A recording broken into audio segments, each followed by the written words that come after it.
I want to talk about behavioral rigidity versus behavioral flexibility and resilience. So I'm catching up on some of my continuing education, and I'm a member of Christina Spalding's Research Bites, which if you're into dogs and science, you should absolutely check that out.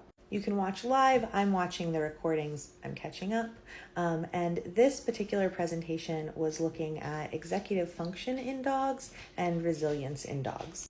And one of the things that I really took away from the presentation was on the link between behavioral flexibility and resilience. And when we talk about behavioral flexibility, we're talking about your dog's ability to try out other behaviors. I'll give you an example of behavioral flexibility. Let's say that someone has a dog who at times, especially when canine cognitive dysfunction has lowered his cognitive inhibitions, might get really intent on finding food. And he might do all sorts of things to get that food. There's not just one way to get the food, which might be behavioral rigidity. So say that your dog food is on top of the washer and dryer. Well, a dog with behavioral flexibility might try climbing the washer and dryer. They might try barking at the washer and dryer. They might try climbing on something near the washer and dryer.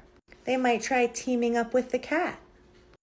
And so that dog would be showing good behavioral flexibility. A dog with more behavioral rigidity might just sit there and bark at it, or they might try to climb it and then give up. So it's probably not surprising that behavioral flexibility is positively correlated with resilience. When we talk about resilience, we're talking about the animal's ability to bounce back from a stressful event. I often have my clients track resilience as part of our work together. How quickly is your dog bouncing back from stress events? Okay, so the thing that I thought was really interesting that came up was how, as pet parents, we often are really actually quite focused on behavioral rigidity. We want our dog to do what we say when we say it.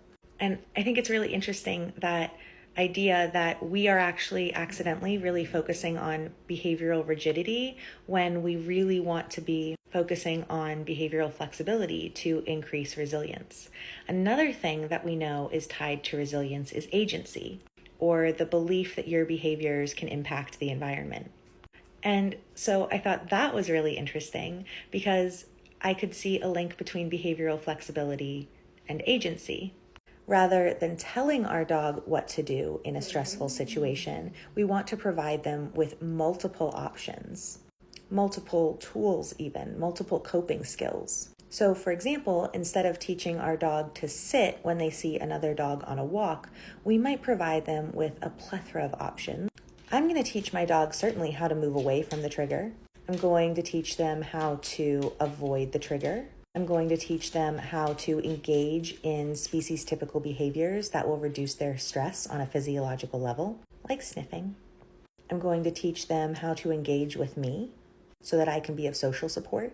I'm going to build communication into our relationship so that when they're engaging with me, I can understand how to best help them and how they need to be supported. And I just really so enjoyed this presentation. Again, Research Bites, Christina Spalding. It's for pet parents and pet professionals. You will enjoy it so much if you are still watching this video.